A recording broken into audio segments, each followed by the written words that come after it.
ንግግር ቅዱስ ያደርጋል። ንግግር ምን ያደርጋል? ሰይጣን ያደርጋል።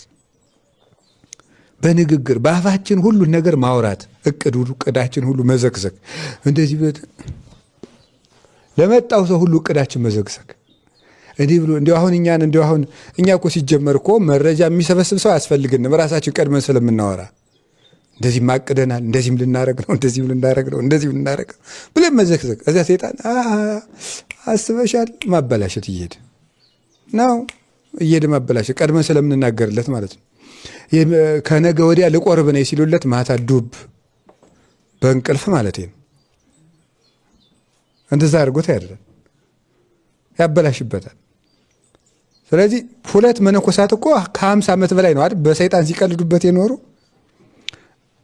ተመካክረው በተቃራኒው እንደሚያወሩ አረጉና በተቃራኒው እናወራ ካሉማ ይሄን ራሱ ይሰማዋል ሰይጣን። ዝም ብለው ልብ ለልብ ተዋወቅና በተቃራኒ ያወራሉ።